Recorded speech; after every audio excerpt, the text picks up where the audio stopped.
Assalamualaikum warahmatullahi wabarakatuh. Selamat pagi, salam sejahtera bagi kita semuanya. Perkenalkan sebelumnya, saya Nur Santi Novi Arisa, dosen S1 Sistem Informasi Institut Teknologi Kalimantan. Perkenalkan pada kesempatan kali ini, saya akan membahas terkait mata kuliah yang saya ampu, yakni mata kuliah ITD, Inovasi dan Transformasi Digital. Sebelumnya, saya ingin menyampaikan terkait video ini dibuat untuk memenuhi salah satu persyaratan sertifikasi dosen tahun 2025, yaitu pernyataan diri dosen dalam unjuk kerja Tridharma Perguruan Tinggi atau PDD UKT PT, khususnya di aspek pengajaran. Mata kuliah ITD merupakan mata kuliah wajib pada semester 6 dengan beban 2 SKS dan ditempuh selama 16 kali pertemuan. Mata kuliah ini pada dasarnya mempelajari tentang inovasi dan transformasi di dunia digital, khususnya di bidang sistem informasi. Inovasi dibangun dengan memanfaatkan teknologi digital dengan melibatkan berbagai metode berpikir di dalamnya. Adapun luaran dari mata kuliah ini yakni membuat sebuah prototipe dari permasalahan yang ada di sekitar dengan mengedepankan produk yang mampu memiliki daya guna yang tinggi. Referensi yang digunakan pada mata kuliah ini beragam, terdiri dari referensi utama dan juga pendukung. Adapun referensi utama yang digunakan mengacu pada buku ajar ITD yang telah disusun sesuai dengan RPS selama 1 semester. Mata kuliah ini memiliki 5 CPMK, yakni yang pertama adalah mahasiswa mampu mengkonsepkan dasar inovasi dalam bisnis. Yang kedua, mahasiswa mampu menerapkan konsep berpikir dalam menentukan model bisnis secara tepat. Yang ketiga, mahasiswa mampu menganalisis kebutuhan organisasi yang berkaitan dengan inovasi produk. Yang keempat, mahasiswa mampu memproses ide produk inovasi digital. Dan yang terakhir, yakni yang kelima, yaitu mahasiswa mampu membuat prototipe produk inovasi digital. Untuk mendukung CPMK tersebut, dalam mata kuliah ini terdapat beberapa bahan kajian, yakni yang pertama adalah konsep dasar inovasi dalam bisnis, yang kedua teknologi sebagai pendorong inovasi, yang ketiga adalah identifikasi peluang inovasi, yang keempat modal dan alat pengembangan inovasi, yang kelima inovasi produk dan juga inovasi proses, yang ketujuh adalah bisnis model, yang kedelapan konsep berpikir, yakni berpikir kreatif, kritis dan juga desain, dan yang terakhir adalah UX design yang terdiri dari market research, user research, dan juga usability testing. Pendekatan pembelajaran yang diterapkan pada mata kuliah ini adalah metode yang berpusat pada mahasiswa dengan mengkolaborasikan metode case-based learning dan inquiry yang menekankan pada bentuk aktivitas yang eksploratif dan mandiri dalam mendorong mahasiswa untuk berpikir kritis dan kreatif dalam mengembangkan sebuah ide inovasi.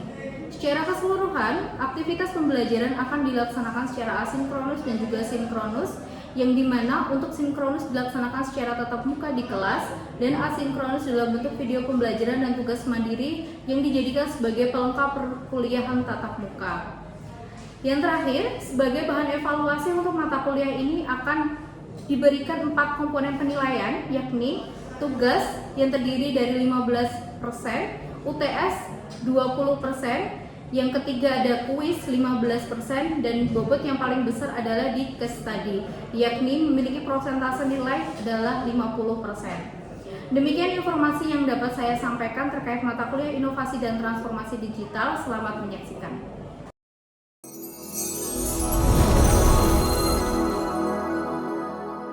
Baik, Assalamualaikum warahmatullahi wabarakatuh. Selamat pagi, salam sejahtera bagi kita semuanya. Hari ini, sesuai dengan agenda kita sebelumnya, bahwa untuk pertemuan keempat ini, kita akan melakukan aktivitas pembelajaran asinkronus. Nah, untuk mendukung kegiatan kalian dalam mengerjakan tugas mandiri di pertemuan keempat ini, kalian akan saya bekali dengan sebuah video pembelajaran yang nantinya kalian bisa mengetahui kira-kira apa yang akan kalian lakukan untuk mendapatkan hasil dari market dan user research ini. Nah, untuk lebih lengkapnya kalian bisa mengecek langsung di buku ajar yang menjadi referensi utama dari mata kuliah ini. Begitu. Nah, terlebih dahulu akan saya sampaikan terkait market research dan user research. Dua hal ini merupakan sesuatu yang dibutuhkan untuk mengembangkan atau mem-create sebuah inovasi. Namun, apakah market dan user research ini adalah sesuatu hal yang sama, dua hal yang sama, ataukah berbeda? Nah, pada dasarnya, market dan user research ini dua hal yang dibutuhkan dalam mengembangkan sebuah inovasi, tapi di sisi lain, market dan user research ini merupakan dua hal yang berbeda. Market research, kita perlu melakukan riset pasar intinya. Nah, sedangkan user research ini kita sudah masuk ke implementasi. Kita mau mendesain nih, kira-kira dari user ini mau atau menginginkan desain seperti apa untuk sebuah aplikasi. Nah, di sini kita konteksnya adalah kita akan melakukan inovasi dengan merealisasikan sebuah aplikasi dalam bentuk digital, entah itu mobile ataupun berbasis website. Nah, yang pertama akan kita bahas adalah terkait market research.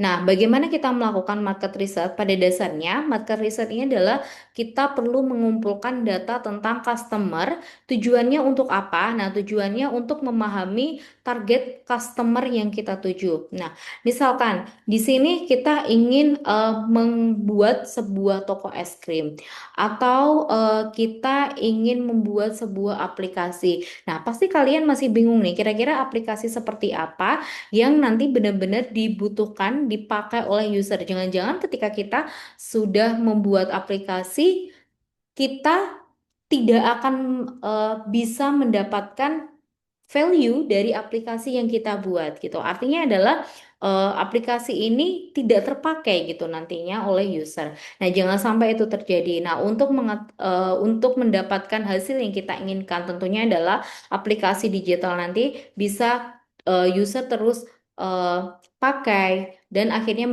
kita sendiri mendapatkan value-nya. Oke.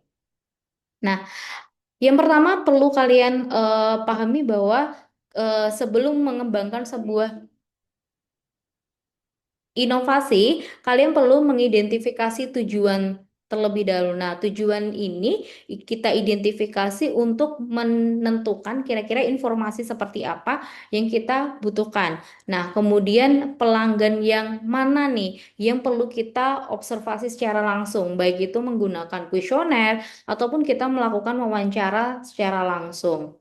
Nah, namun ketika kita ingin mendapatkan sebuah data, caranya tidak hanya mengumpulkan data melalui survei, wawancara, atau observasi, tapi kalian juga bisa mendapatkan data dari mungkin dari website yang memang sudah mengumpulkan data yang memang menjadi sebuah sasaran data yang akan kita kumpulkan, begitu. Nah, selanjutnya adalah penentuan sampel. Nah, untuk penentuan sampel ini kita membaginya ke beberapa kelompok. Yang pertama adalah customer ini berdasarkan demograf, psikograf, geograf, dan juga behavior. Nah, kita perlu mengetahui dulu nih, kira-kira untuk target market kita ini kita kelompokkan dulu mungkin berdasarkan usia, kemudian mungkin dari sisi pendapatan, jenis kelamin, dan lain sebagainya. Nah, kemudian kita juga perlu menentukan nih batasan wilayah yang akan kita lakukan survei, observasi itu sebelah mana. Kemudian yang terakhir adalah kita perlu mengetahui dari sisi customer ini behaviornya itu bagaimana. Karena dengan kita mengetahui secara mendalam dari perilaku dari si customernya, kemudian aktivitas kesehariannya bagaimana, sifat pelanggan itu seperti apa, akhirnya kita bisa mengelompokkan, oh ternyata nih aplikasi yang akan kita buat ini ternyata target marketnya eh, kelompok ini, kelompok mungkin dari sisi demografnya, sisi usianya atau dan lain sebagainya. Nah, tujuannya untuk apa sih sebenarnya market research ini gitu ya? Kenapa harus kita lakukan sebelum kita membuat atau mengembangkan sebuah aplikasi digital? Yang pertama adalah kita bisa memahami kebutuhan konsumen tentunya. Kedua, yaitu mengidentifikasi potensi pasar gitu. Jadi kita nggak asal jalan aja sih. Kita buat aplikasi ini gitu. takutnya ya itu tadi, akhirnya aplikasi kita buat sia-sia gitu. Jangan sampai itu terjadi. Yang ketiga adalah meminimalisir resiko usaha yang mungkin berkaitan cost-nya gitu ya. Jangan sampai kita mengeluarkan biaya yang lebih dalam mengembangkan sebuah aplikasi.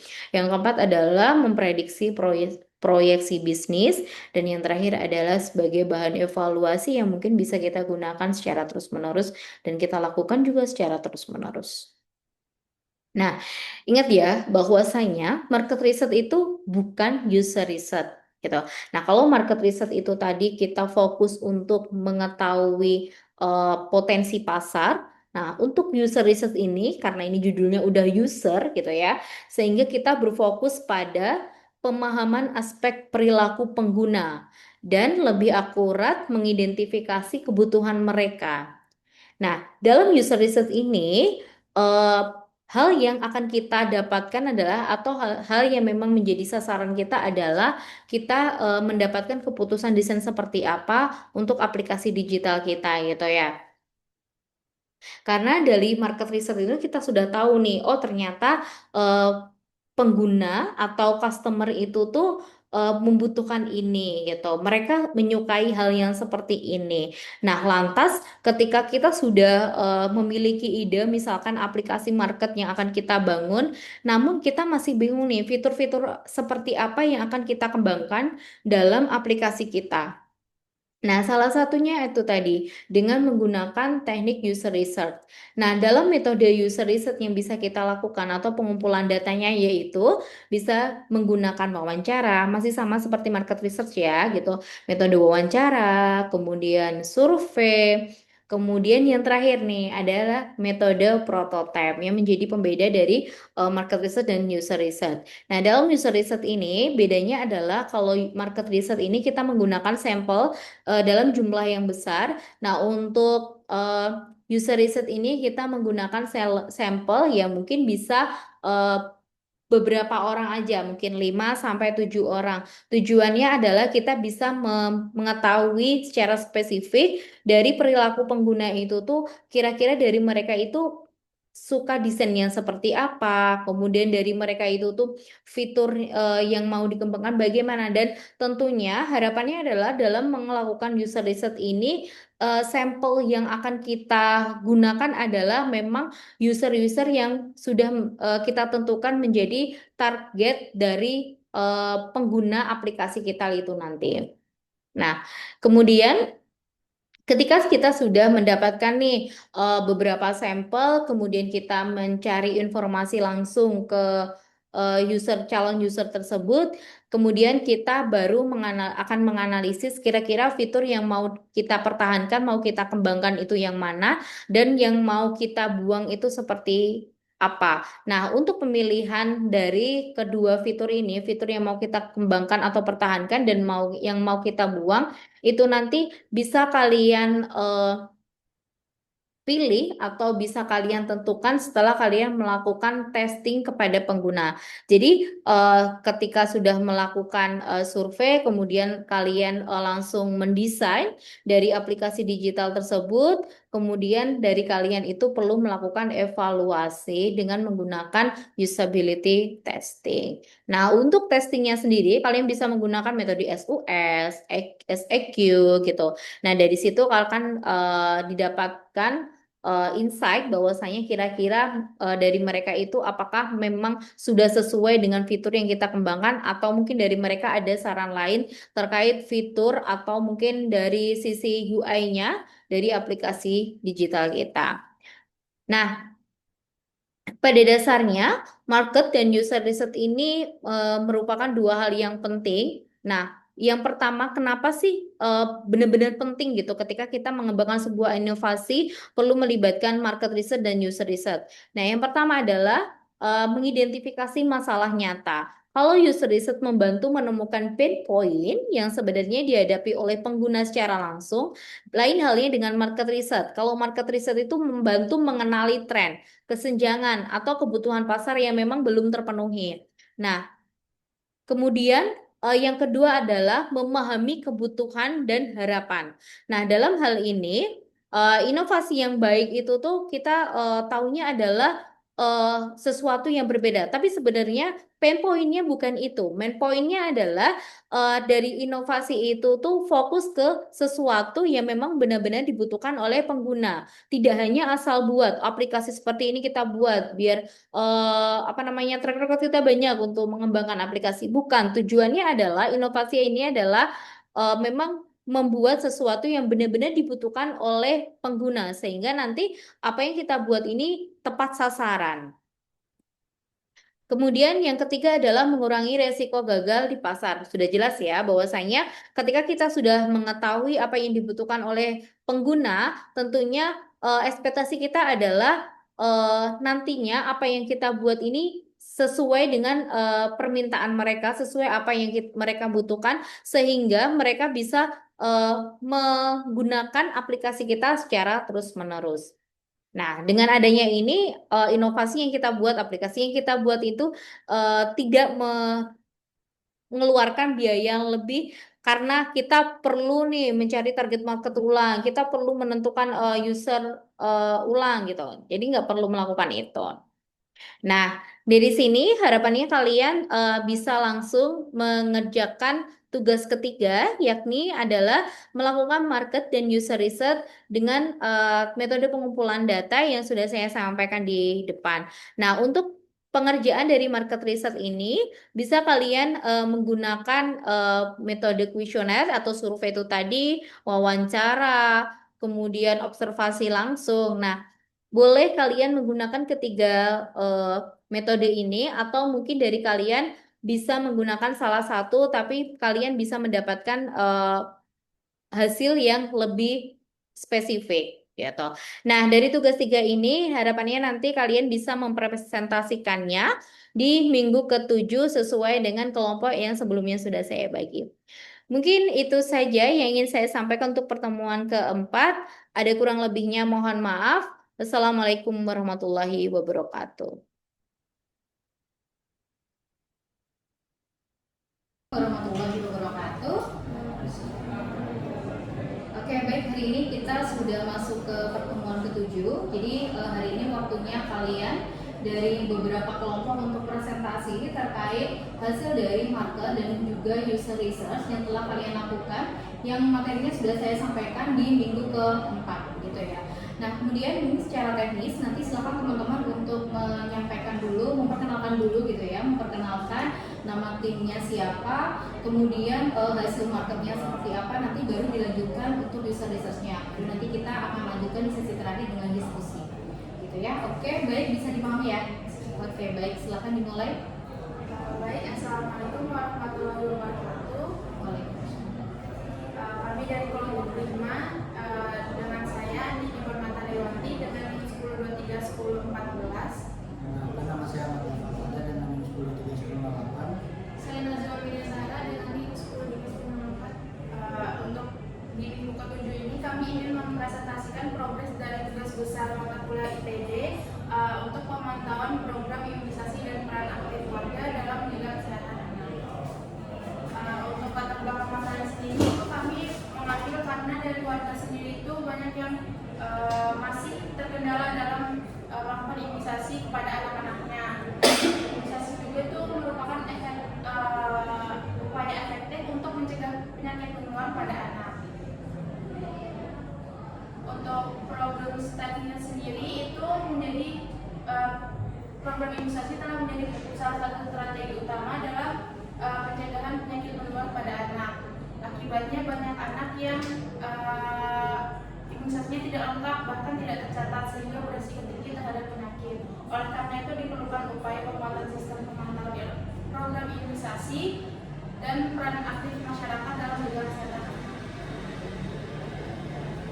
Untuk hasil wawancaranya sendiri itu yang pertama kita melakukan wawancara kepada guru SD yang bertugas di UKS, itu Ibu Warsini di SD 015 Balikpapan Selatan. Selanjutnya ada dari ibu rumah tangga dengan nama Ibu Lina, itu berkawasan di Sepinggan RT 37.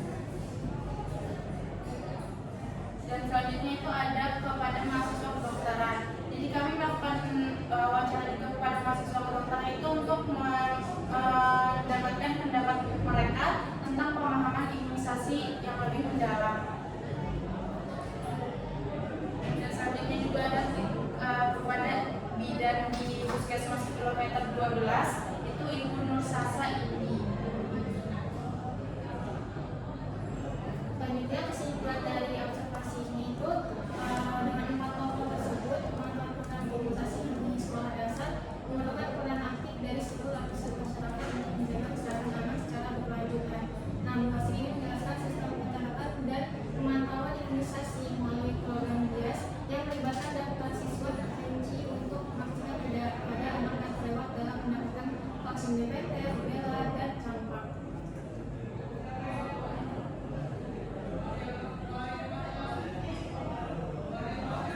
Baik, ini selanjutnya untuk kuesioner survei imunisasi. Jadi kita melakukan menyebarkan kuesioner untuk mendapatkan fitur-fitur apa saja yang sebenarnya diperlukan oleh para pengguna, khususnya kepada para orang tua. Jadi kami melakukan surveinya kepada orang tua. Untuk pertanyaannya sendiri itu tentang permasalahannya dari orang tua tersebut dalam melakukan program imunisasi, mulai dari pemantauan jadwal, terus juga peran aktifnya sendiri dan kendalanya yang sering dihadapi itu apa aja. Terus juga ada fitur yang disarankan dari pengguna itu ada notifikasi jadwal, terus konsultasi dokter online, terus ada rekam medis digital untuk anaknya sendiri dan pendaftaran profil anak serta riwayat imunisasinya sendiri.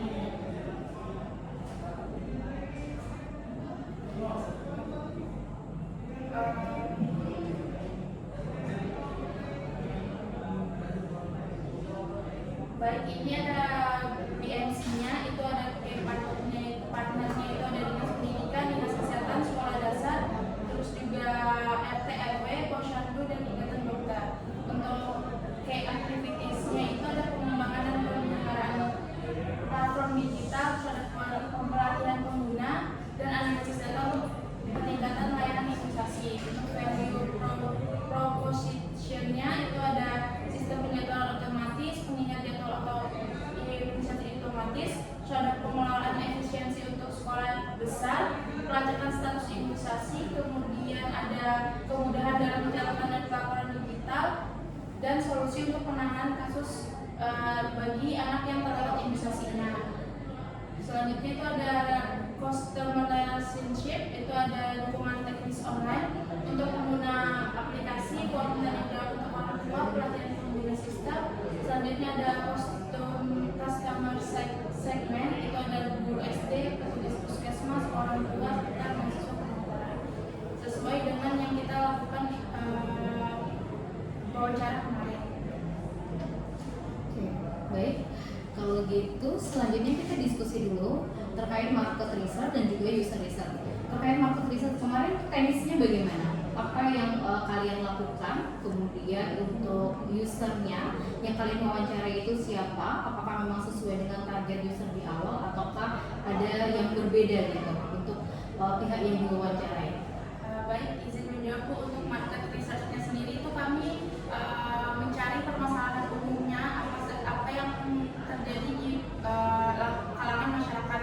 Nah, kami mendapatkan itu permasalahannya itu ada di imunisasi yang sebenarnya itu permasalahan sudah dari lama, tapi sampai sekarang mungkin masih solusinya itu belum banyak yang memberikan gitu. Jadi kita menciptakan sebuah aplikasi digital. Kenapa kita menciptakan aplikasi digital itu karena sekarang kan eranya udah digitalisasi gitu Bu. Jadi itu juga membantu si orang tua dalam memantau kesehatan anak, terus juga jadwal imunisasinya serta riwayat imunisasinya gitu.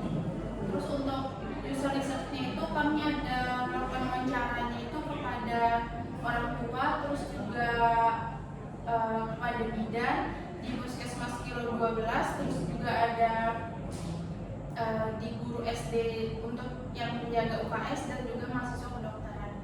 Oke, Ini rencananya nanti yang pakai siapa untuk aplikasinya? Untuk target utamanya sendiri itu ke orang tua, Bu.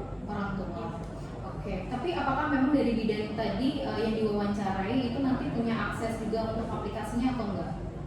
Untuk bidannya sendiri tidak ada akses ke aplikasinya, hanya saja kita tuh mau mendapatkan informasi terkait mengenai imunisasi lengkapnya itu apa saja yang harus dipenuhi oleh anak, terus teknisnya melakukan imunisasi itu seperti apa.